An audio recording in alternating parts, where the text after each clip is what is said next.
Dear aspirants, welcome back to my YouTube channel. Dear aspirants, आज हम देखेंगे pre Raphaelite movement या pre Raphaelite brotherhood. आज के इस सेक्शन में हम चर्चा करेंगे कि ये मूवमेंट क्यों शुरू हुआ था, इनको शुरू करने वाले कौन से लोग थे, या इनके शुरू करने का के पीछे का मोटिव क्या था या आइडिया क्या थी। तो सारी बातों को जो है थोड़ा डिटेल में देखते हुए चलेंगे, बुलेट पॉइंट्स के साथ चीज़ों को समझते हुए भी चलेंगे। तो प्री रेफेलाइट मूवमेंट, जैसा कि टाइटल सजेस्ट करता है, प्री का मतलब होता है पहले, एंड रेफेलाइट जो है रिलेटेड है राफेल से। तो राफेल के बारे में हम सब जानते हैं, Italian great Italian painter along with Michael Angelo and Leonardo da Vinci. तो इनके टाइम पीरियड को हाई रेनेसांस के नाम से जाना जाता था इटालियन पेंटिंग वर्ल्ड में। तो चीज़ें ऐसी होती हैं कि कुछ ऐसे लोग होते हैं मिड विक्टोरियन टाइम पीरियड में, यानी मैं बात कर रहा हूँ 1848 टाइम पीरियड की, यानी जिसको हम मिड विक्टोरियन टाइम कहते हैं। वहाँ के या उस समय की जो आर्ट था, जो मूवमेंट, जो लिटरेचर था, या सोशल जो कॉन्टेक्स्ट में चीज़ें चल रही थी, तो कुछ ऐसे पेंटर्स थे जो रॉयल एकेडमी ऑफ लंदन से बिलोंग करते थे। They were very close to each other, painting world से जुड़े हुए थे, पोएम्स भी लिखा करते थे। तो कुछ ऐसे लोग जो हैं आपस में मिलते हैं and they all decided to change the entire perspective of painting, at the same time entire perspective of literature as well.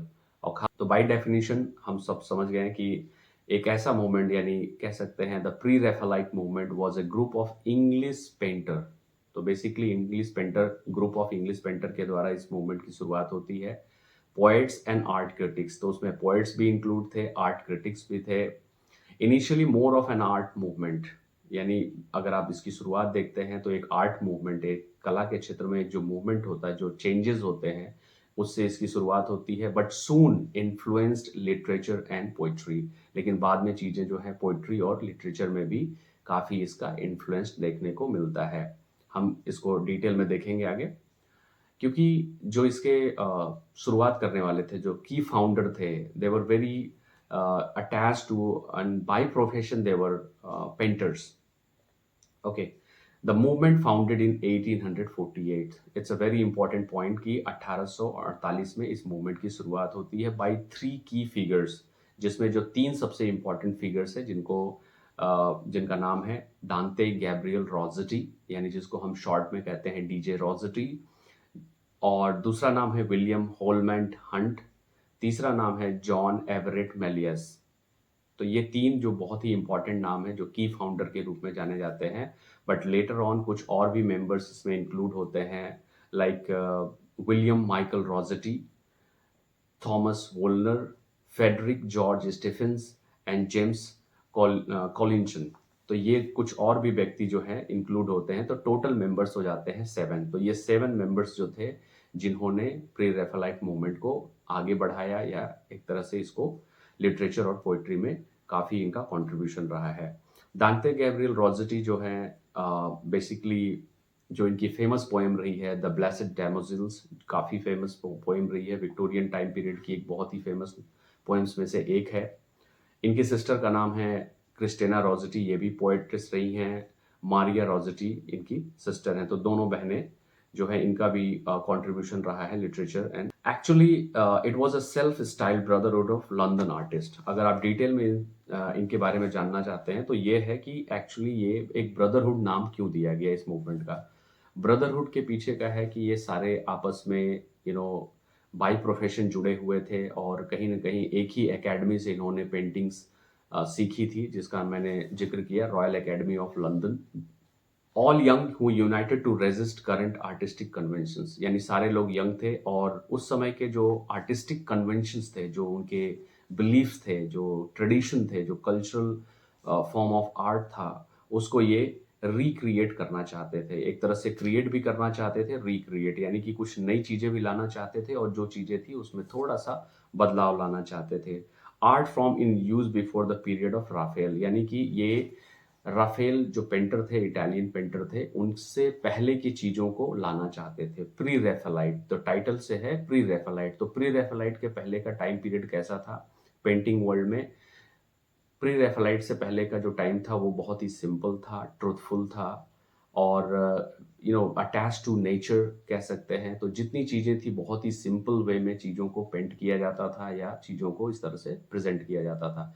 But Rafale, Michael Angelo और लियोनार्डो दा विंची के समय में, जो कि हाई रेनेसांस के रूप में जाना जाता है, पेंटिंग्स काफ़ी हाई प्रोफाइल हो गई और पेंटिंग का कलर भी बहुत तरीके से यूज़ किया जाने लगा। एक डिफरेंट वे ऑफ स्टाइल का यूज़ किया जाने लगा, जो कि नेचर से काफ़ी दूर होता गया। जबकि प्री रैफेलाइट के टाइम पे क्या होता था, पहले जो मिडिवलिज्म है, जो आर्केइक चीज़ें हैं, वो बहुत ही बेहतरीन तरीके से पेंटिंग्स में दिखाई जाती थी। तो बेसिकली इस ग्रुप जितने भी मेंबर थे वो ये चाहते थे कि राफेल से पहले के टाइम पीरियड को, चीज़ों को या पेंटिंग में लाना है या लिटरेचर में लाना इनका मेन मोटिव था। ओके, बात कर लेते हैं डीजे रोज़ेटी की पर्सनल लाइफ की। चूँकि डीजे रोज़ेटी का नाम जो है दांते गैब्रियल रोज़ेटी क्यों पड़ा? क्योंकि कहते हैं ना कि अगर आपकी फैमिली में आपके फादर अगर लिटरेचर से हैं या फिर जिस प्रोफ़ेशन से होते हैं, जिसमें उनका इंटरेस्ट होता है, उसका इम्पैक्ट बच्चे पे भी पड़ता है। कि डीजे रोज़ेटी के फादर जो हैं एक इटालियन इमिग्रेंट थे, जो कि इंग्लैंड में 1821 में माइग्रेट होकर आते हैं। वो भी बाय प्रोफेशन कह सकते हैं कि एक सोशल वर्कर के साथ-साथ एक पोएट भी थे, और उनके सबसे फेवरेट पोएट जो थे वो दांते एलिगिरी थे, जिन्होंने इटालियन में डिवाइन कॉमेडी लिखी। तो चूँकि फेवरेट पोएट थे, इसलिए उन्होंने अपने बच्चे का नाम जो है दांते गैब्रियल रोज़ेटी रखा। तो डी और इस मूवमेंट का जो सबसे फेवरेट जैसे कह सकते हैं या मोटो कह सकते हैं, वो ये था ट्रुथ टू नेचर, यानी नेचर के प्रति ट्रुथ होना था। बाई पेंटिंग उसको दिखाने के लिए, या फिर अगर आप पोएट्री लिख रहे हैं तो पोएट्री में भी उतनी ही ट्रुथफुलनेस होनी चाहिए, आर्केइक होना चाहिए, या मिडेवल जो जो भी नेचर में था उस चीज़ को दिखाना ये चाहते थे। Pre Raphaelite movement actually criticise the time of Raphael. जैसा कि मैंने बताया कि राफेल के टाइम को वो क्रिटिसाइज करते हैं, और राफेल से पहले के टाइम को वो प्रेज करते हैं या उसको वो लाना चाहते हैं उस टाइम में। Specifically the influence of Raphael and high renaissance, जो कि मैंने बताया, on art rather than praising it. They believed that Raphael's style and the academic teaching that followed led to artificiality and a decline the naturalism in art. और ऐसा इस members के जो pre Raphaelite brotherhood थे या members थे, उनका ये मानना था कि राफेल ने चीज़ों को बहुत ही ज़्यादा नेचर से दूर कर दिया, यानी उसमें आर्टिफिशियलिटी ज़्यादा थी। इस वजह से इन्होंने राफेल को एज ए पेंटर जो है निगलेक्ट किया, बल्कि उनसे पहले की चीज़ों को इन्होंने एक्सेप्ट किया। लिटरेरी कैरेक्टरिस्टिक्स की बात कर लेंगे कि प्री रैफेलाइट मूवमेंट का लिटरेरी कैरेक्टरिस्टिक्स क्या रहा है। तो ये है, रिच विजुअल इमेजरी रही है, poems often paint with words. जैसा कि इनका एक मोटिव ये भी था कि आप पोएट्री को ऐसे दिखाइए जैसे एक पेंटर जो है अपनी पेंटिंग को करता है। तो बहुत ही नेचुरल तरीके से आपको पोएम लिखनी है, जो कि इसका फाइन एग्जाम्पल है द ब्लेसेड डैमोजिल्स, जिसको डीजे रोज़ेटी ने लिखा है। अब थीम्स में भी क्या होता था, जैसे मिडिवल रोमांस को दिखाना होता था। जैसे इनकी पेंटिंग्स में आप देखेंगे लॉर्ड जीसस क्राइस्ट की बात हो रही है, ओफिलिया की बात हो रही है, प्रोसरपाइन जो एक कैरेक्टर है, जो डेविल कैरेक्टर है, इसकी भी इनके पॉइंट पेंटिंग्स में देखने को मिलती है इस तरह की पेंटिंग्स। Focus on symbolism. अब सिंबलिज्म में भी काफ़ी इनका इंटरेस्ट था, क्योंकि प्री रेफेलाइट जो मूवमेंट था वो सिंबलिज्म को भी काफ़ी अट्रैक्ट करते थे। तो सिंबलिज्म में क्या दिखाना था, फ्लावर, कलर, नेचुरल एलिमेंट्स की भी ये बातें किया करते थे। पेंटिंग्स जो कि प्री रेफेलाइट मूवमेंट या प्री रेफेलाइट ब्रदरहुड या प्री रेफेलाइट मेंबर्स के द्वारा लिखी गई, उसमें जो सबसे फेमस है, कुछ का नाम मैं मेंशन कर रहा हूँ। ओफिलिया, जो कि जॉन एवरेट मेलियस के द्वारा लिखी गई थी। Ophelia is a well known character from Hamlet, written by William Shakespeare. As we all know कि ओफिलिया को जब ये पता चलता है, और वो जब सुसाइड से पहले का जो टाइम पीरियड है, उसको इन्होंने अपनी पेंटिंग्स में दिखाया है। एक जो ट्रैजिक मोमेंट है, जो एक टेंस मोमेंट है, उसको उन्होंने प्रेजेंट किया है पेंटिंग के थ्रू।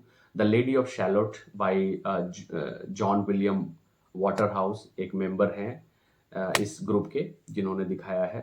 द अवेकनिंग एक बहुत ही फेमस पेंटिंग है by William Holman Hunt, one of the members of pre-Raphaelite. Christ in the house of his parents, ये इस नाम की पेंटिंग को जॉन एवरेट मैलियस ने पेंट किया है। ये भी काफ़ी फेमस थी, बट कुछ कंट्रोवर्शियल चीज़ें भी इससे जुड़ी हुई थी। प्रोसरपाइन, जो कि पेंटिंग 1874 में होती है, बाय डीजे रॉसेटी, यानी इसके जो की फाउंडर थे, उन्होंने प्रोसरपाइन नाम की पेंटिंग को जो है पेंट किया था। तो इस तरह जो है कुछ चीज़ें, कुछ इंपॉर्टेंट चीज़ें मैंने मेंशन की हैं रिगार्डिंग प्री रेफलाइट मूवमेंट, और आई होप कि चीज़ें जो हैं आपको काफ़ी हेल्प करेंगी in exams and for your literary knowledge.